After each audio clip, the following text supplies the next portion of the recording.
avaraçılıq deyə əvvəlcə oturub havaya baxırsan ki, görüm hava necədir, sonra başlayırsan tanklardan danışmağa.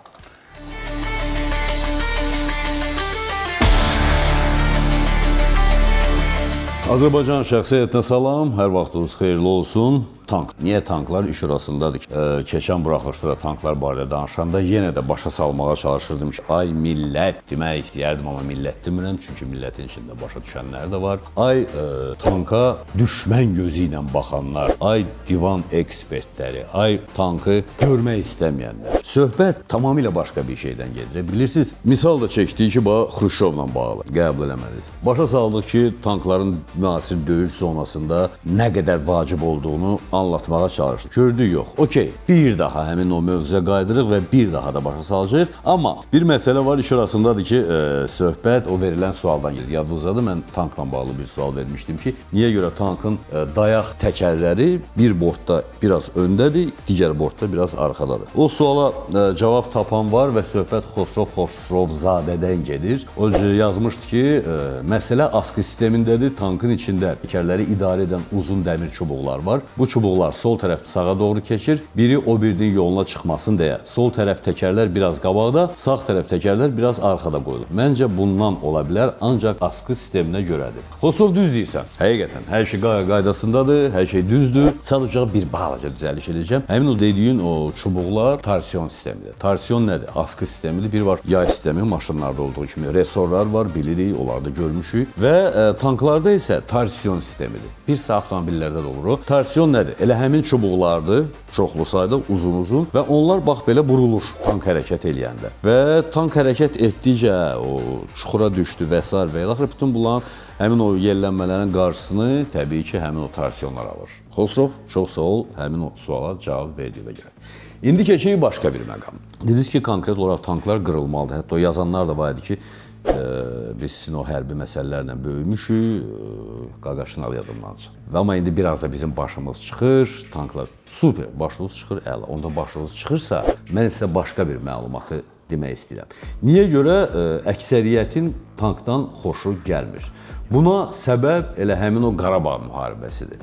Qarabağ müharibəsində bəli, biz göstərdik ki, əslində qalsa tanklar heç də super, puper bir müharibə üçün nəzərdə tutulmuş texnika deyil, amma onu necə göstərdik. Yaddan çıxarmayaq ki, 2-ci Qarabağ müharibəsində erməni tankları dronlara qarşı müharibəyə tamamilə hazır deyildi. Ermənilər tamamilə gözləmirdilər ki, biz dronlardan bu qədər istifadə edə bilərik. Sonra hansı müharibələr baş verdi? Yadımıza salaq. Ondan sonra başladı Rusiya-Ukrayna müharibəsi. Orada da Ukraynalılar birinci başladılar dronlardan tankları dənləməyə və Ruslar da gördülər ki, bəli, okey, drondan super istifadə eləmək. Onlar da başladılar dronlardan istifadə eləməyə. İran belə bir vəziyyətdə gördü ki, okey, hər şey qaydasındadır, amma mən qəşəng qazana bilərəm. Və İran da Şahid 136 dronlarından istifadə. Düzdür, Şahid 136'lar nadir hallarda tanklara qarşı istifadə və ya ümumiyyətlə istifadə olunmur. Amma tanka qarşı istifadə olunan dronların sayı az deyil. Rusiyanın istehsalı olan Lancet dronları var ki, tanklara qarşıdır. Və yaxud da ki, dəyəri maksimum $1000 olan və istənilən satış platformalarında olan dronlar var ki, onları alıb onun altına RPG-7 qumbara atanın qumbarasını bölürsən, ancaq partlayan hissəsini bağlayırsan həmin o drona və salam şüt tamamıyla tanka dəyir, partlayır. Piezoelektrik sistemi var, o barədə sonra danışarıq. Yəni başqa sözlə desək, bəli, dronlar burada tankları vururlar. Amma niyə görə tanklar tez partlayır? Dərhal bəlkə partlayır. Problem birincisi Sovet tanklarında, Sovet-Rusiya tanklarındadır. Mərmilər, lülə. Mərmilər Sovet-Rus tanklarında bir qayda olaraq tankçının altındadır. Güllədə ki, tankçı oturmayıb. Baxın. Məsələn, Taleh, Jarvis bir dənə tankı yaradırıq burada. Bax, böyütdüm tankı. Belədir. İndi fikir verin. Güllə, gövdə. Güllədə tankçı oturur, içindədir. Gövdədə isə mərmilərdir. Və faktiki olaraq Sovet-Rus tanklarında heyət 2 nəfər həmin o mərmilərin üstündə oturmuş olur. Və istənilən mərmi, raket, dron bu tanka dəyəndə ilk olaraq barıt hissəsi ki yoxdur mərminin, giliz deyək də şərt olaraq. O dərhal başlayır alışıb yanmağa və sayına baxın, minimum burada 22, 18, 16 fərq eləməz. Minimum 22 ədəd barıt dolu giliz var. Və təsəvvür edin ki, altında sənin 22 dənə giliz, içi dolu barıt, ona nəsə dəyir. Tank dağılmasın, neynəsin? Tank təbii ki, dağılacaq. Və bu istər T-72, T-90 sinfinə aiddir, istər 64, T-64, T-80 sinfinə aiddir. Orada fərq eləmir. Orada hər bir halda gilizlər, mərmiləri hələ demirəm, gilizlər məhz ekipajın altındadır. Tankçılar bunu çox yaxşı bilir. Onlar barıt kəlləyinin üstündə oturur. Bu getdi. Və yaxud belə göstərək. Bu düzdür Amerikan tankıdır, amma hər bir halda burada mərmilərdir, burada isə ekipajdır. Və hər bir halda həmin o ekipaj tankın içində mərmilərin üstündə oturmuş olur. Və bu aiddir bütün Rus, Sovet tanklarına. Bax belə, görürsünüz, mərmilər və ekipajdan minimum 2 nəfər güllənin içindədir. Əcnəbi tanklarda isə bu aiddir Alman tanklarına, aiddir Amerikan tanklarına, aiddir təxmini olaraq Fransız tanklarda. Onlarda bir qayda olaraq mərmilər tank gülləsinin arxasında yerləşir. Bax burada. Və onun ekipajla, şəxsi heyətlə, həmin o mərmilərin arasında bir zireh də var. Düzdür, o zireh elə də güclü kömək eləmir, amma fakt hər halda var. Və faktiki olaraq mərmi, raket, dron, Alman, Amerikan, Fransız, İngiliz tanklarda, İngilislərdə biraz fərqlidir. Tanklara dəyəndə ilk olaraq detonasiya mərmilərdə baş vermir. Çünki mərmi kənardadır, mənim arxamdadır, boşluqdadır. Oranı mütləq vurmalısan ki, onda nəsə baş versin, detonasiya baş versin. Bu da baş verir. Elementar yaddan çıxarmayaq, Türkiyə ordusu bizim müharibədən əvvəl Suriyada döyüşürdü və orada da Türkiyə ordusunun Leopard 2A4 Alman istehsalı tankları var idi. Həmin tankları yandırırdılar. Özdə Alman tanklarını Sovet istehsalı olan tank əleyhinə raket kompleksləri ilə Putur deyirlər, Təyir, Fagot konkurslarla yandırırdılar. Deməli mümkündür. Deməli istənilən tankı yandırmaq olar. Amma əsas nədir? Tankın müdafiəsi. Müasir döyüşdə tanklar bir qayda olaraq hücuma keçəndə minimum zvod, 3 tank şəklində keçməlidir və onların arasında tank döyüşünə uyğun olaraq məsafə 100-300 metrə qədər dəyişir. Bu düzənlik ərazidən söhbət gedir. Şəhər şəraitindən ümumiyyətlə tankları salmaq məsləhət deyil, standart döyüş nizamnaməsini nəzərdə tutur. Tankların arasındakı məsafə budur. Onlar bir balaca, bir qabaqda, biri arxada ola bilər və s. və l. fərqi yoxdur. Amma ən əsası tank üzünü düşmənə qarşı çevirməlidir ki, onlara kimsə atəş açanda zirehin ən qalın hissəsini nişan almalı olsun. Və ondan başqa bu tankları piyadalar qoruyur, artilleriya qoruyur, kəşfiyyat öndə vəziyyətində yerdə olduğunu görməlidir, havadan müdafiə sistemi işə düşməlidir və belə olan halda bəli, tank normal döyüşə öz qarşısına qoyulan tapşırığı yerinə yetirə bilər. Tank gələr ərazini tutar və döyüş tapşırığını yerinə yetirmiş olur. Tank tək başına döyüşə girəndə müdafiəsiz. Piyadalar yoxdur, hava hücumundan müdafiə sistemi yoxdur, dronlar yoxdur, kəşfiyyat yoxdur, artilleriya yoxdur. Bu tankı dərhal vurub yandırırsın. Bu barədə danışmır. Amma iş orasındadır ki, əgər sizin dediyiniz kimi tanklar artıq köhnəlib və onlar lazım deyil, onda yaxşı. İndi mən isə başqa bir variantı soruşum. Sadəcə olaraq. Belə çıxır ki, eyni müvəffəqiyyətlə Almaniya, Fransa, Amerika, Çin, Koreya, Rusiya bu ölkələrin hərbi strategiləri belə çıxır ki, sizdən geridə qalıb da. Belə çıxır. Çünki məhz bütün bu müharibələrdən çıxış edərək həmin o dövlətlərin hər biri öz tanklarını ya dərindən modernizasiya edir, ya da konseptual olaraq yeni tankları istehsal etməyə başlayır. İsrail Merkava tankı MK4 zireh tamamilə dəyişib, Iron Trophy sistemlərindən, Iron Fist sistemlərindən istifadə olunur, panoramalı nişangahlar var. Tankın özündə gördüyünüz kimi 1-2 pulemyot, 3-cü pulemyot lülənin yanında da əks tərəfdə görsənmir. Yəni minimum 3 pulemyotu var və eyni zamanda radioelektron sistemləri də bu tanka imkan verir ki, bu tanklar konkret olaraq düşmənin dronları ilə mübarizə apara bilsin. Bu İsrail tankıdır. Birləşmiş Ştatlar Abrams X konseptual olaraq yeni tankdır və Abrams X-də qüllənin üzərində 20, 25, 30 millimetrlik avtomatik top, süni intellekt tankda. Plus tankın yeni zireh sistemi və fikir verin diqqətlə 2 ədəd panorama nişangah. Bütün bunların hamısı nə deməkdir? Bu demək ki, hər bir ölkə öz tanklarına tamamilə yeni gözlə baxmağa başlayır. Yeni reallıqlardan çıxış eləyir. Eynilə də bu tankın bu hissələrinə baxanda görmək mümkündür ki, tank aktiv müdafiə kompleksləri ilə təchiz olunub. Burada da yenə trofidən istifadə oluna bilər, İsrail istehsalı olan. Burada Amerikanın özünün istehsal etdiyi başqa komplekslərdən istifadə oluna bilər. Bütün bunların hamısı real və mümkündür. Buyurun, növbəti tank. Belə baxanda uçan boşqaba oxşayır da əslində qalsa, reallıqda. Amma dərhal onun konseptual olaraq yeni tank olduğunu görmək mümkündür. Hətta burada stealth texnologiyalarından belə istifadə olunur. Lülə 130 mm-ə qədər qaldırılır. Üzərində müxtəlif formada olan pulemyot və yaxud da ki, avtomatik toplardan istifadə olunur. Ən konservativ ölkələrdən biri İngiltərə, Böyük Britaniya, Challenger 3-ün üzərində işləyir. Onlar da tanka tamamilə başqa bir gözdən baxırlar. Almanlar yeni Pantera, Leopard sinfindən artıq çıxırlar, Pantera'ya qayıdırlar. Və Pantera yeni konseptual olaraq yeni tankın üzərində işləməyə başlayırlar.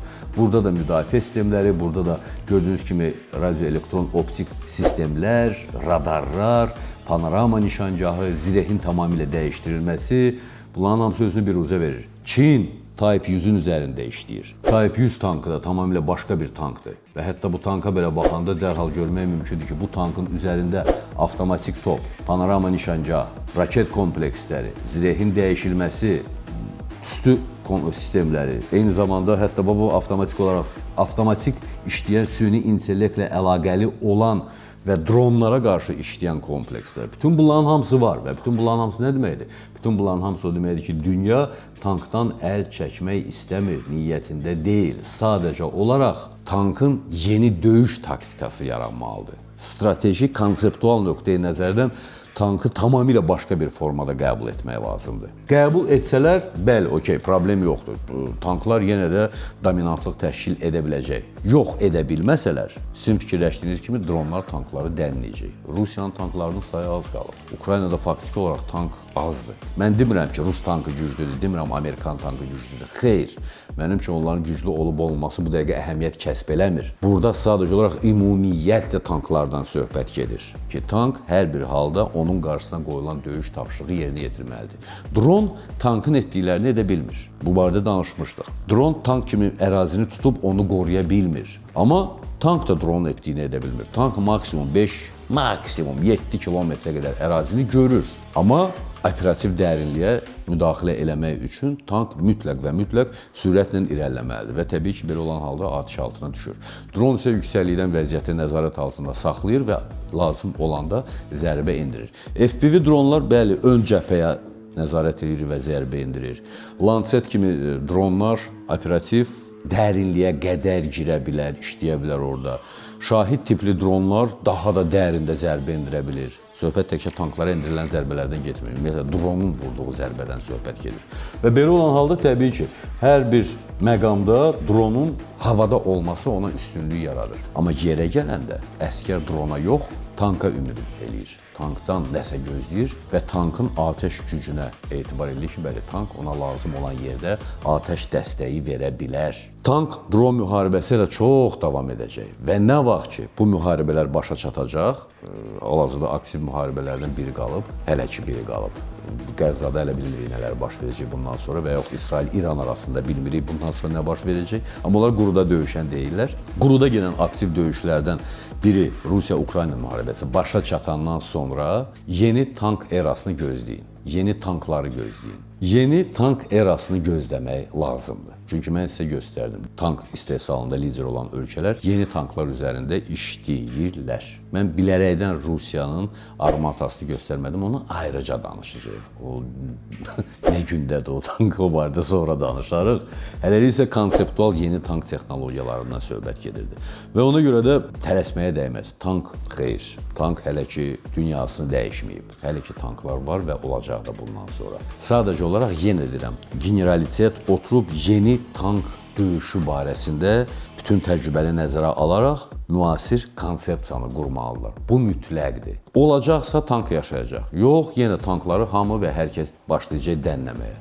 Sözün əsl mənasında dənləyəcəklər. Necə ki, o Rusiya-Ukrayna müharibəsində baş verir və ələxüsusə söhbət Rus-Sovet tanklarından gedir ki, onları vurmaq belə başa düşdüm ki, həddən artıq asan. Ona görə də tankların üstündə nə gəldi qoyurlar ki, tək tank salamat qalsın. Salamat qala bilirmi? O da sual altındadır. Səbəb, bir var, kənd yolu nəsə düzəldirsən tankın üstündə, hə, yaxşıdır, okey, problem deyil.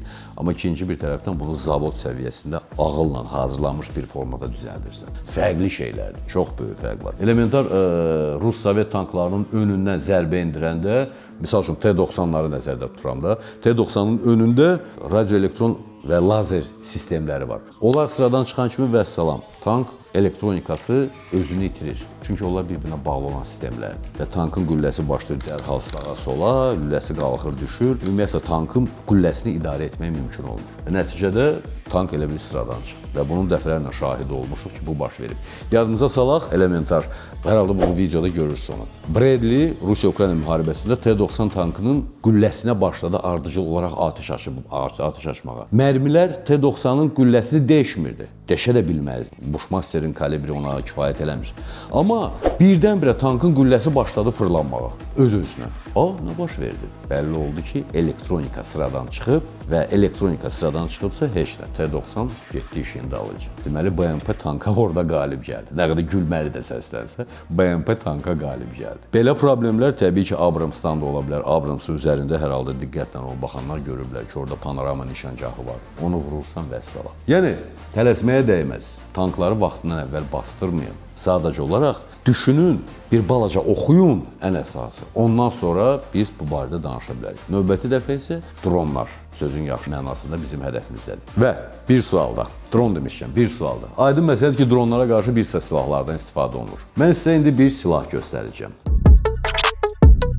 Əksəriyyət bu silahı tanıyır. ZU-23. Zenit topudur, 2 ədəd topdur, 23 mm-lik. Pis silah deyil, yaxşı silahdır, yəni onu hələ ki pis demək olmaz. Amma maraqlıdır. Bilirsiniz ki, tankın 2 lüləsi var, o aydın məsələdir. Və bu 2 lülənin ağzına diqqətlə fikir verin.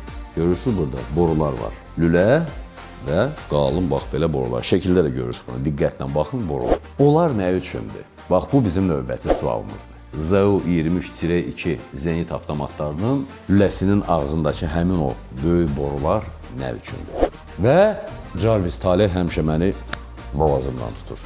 Söhbət nədən gedir? Abunə olun və lazım olan o düymələr, zınqrovlar və s. və bütün bunların hamısı basın ki, hər dəfə sizin qabağınıza bu səhifədə hansısa bir yeni material olanda dərhal sizin məlumatınız olsun. Və indi salamat qalın. Əsası odur.